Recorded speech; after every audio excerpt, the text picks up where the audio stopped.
ఇప్పుడు ఈ వంశధార కెనాల్ సంబంధించి బానుగట్టు అది బానుగట్టు ఆ వర్క్ అది కనుక బానుగట్టు కనుక చంద్రబాబు నాయుడు గారు రీసెంట్గా చేయపోయి ఉంటే ఈ వరద తాకిడికి మొత్తం 25 గ్రామాలు కొట్టుకుపోయేవి అంటున్నారు.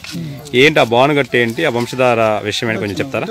సాధారణంగా ఏంటంటే గొట్టా బ్యారేజ్ దగ్గర బ్యారేజ్ ఉంది కదా, వరద నీరు కొట్టిన అనవసరంగా పోతుంది అనమాట, సముద్రంలో కలిసిపోతుంది. అయితే వరద ఎప్పుడు వస్తుంది? బాగా వర్షాలు పడేటప్పుడు వరద వస్తుంది. మనకేం చేస్తారు, వరద వచ్చినప్పుడు తప్పనిసరిగా బ్యారేజ్ తలుపులన్నీ కూడా ఎత్తవలసి వస్తుంది. ఎత్తేటప్పుడు సైడ్ ఉన్నటువంటి విలేజ్లు అన్నీ కూడా ఆ పరివాహ ప్రాంతం అంతా కూడా ముంపుడేంటి విలేజ్ కూడా కొట్టుకుపోయేవి. అవునా?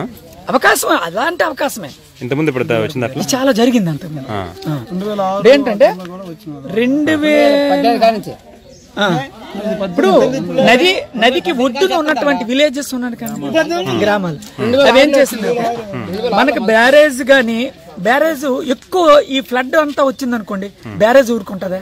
బ్యారేజ్ ఊరుకుంటుంది. తప్పనిసరిగా గేట్ పైకి లేపాలి. గేట్ లేపాలి అంటే ఈ చుట్టుపక్కల విలేజ్లు ఏమవుతాయి, ఆటోమేటిక్ గా కొట్టుకుపోతాయి. కొట్టుకది చాలా మనకి ప్రమాదం ఏర్పడుతుంది, నష్టం జరుగుతుంది.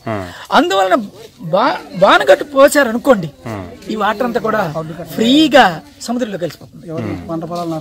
ఇప్పుడు దీంతో పాటు మరేం చేస్తారంటే, ఇప్పుడు 2 విధాలుగా మనకు బెనిఫిట్ అయింది. ఒకటి బానుగట్టు ఏంటంటే ఫ్లడ్ టైంలో వాటర్ పై ఎక్కువ వచ్చేటప్పుడు బానుగట్టు ప్రయోజనం కలుగుతుంది. నెక్స్ట్ ఏం చేశారు, ఇప్పుడు ప్రాజెక్ట్ 2 పెట్టారు అటుపక్క ఫేజ్ 2లో.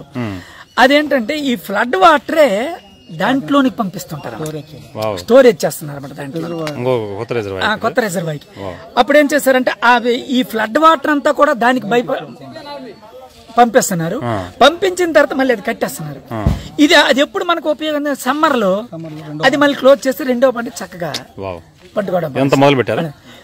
ఆల్రెడీగా మొన్నే స్టార్ట్ చేసినట్టుంది ఆ విషయం. వాటర్ ఇరిగేషన్ పరంగా ఈ వంశధార నాగావళి రివర్ లింకింగ్ చేయాలి, తద్వారా శ్రీకాకుళం విజయనగరం జిల్లా మొత్తం కూడా సస్యశ్యామలం చేయాలని చంద్రబాబు కంకణం కట్టున్నారు. ఎంత అవుద్దని నమ్ముతున్నారు మీరు? కంపల్సరీగా అవుద్ది, ఏమీ లేదు.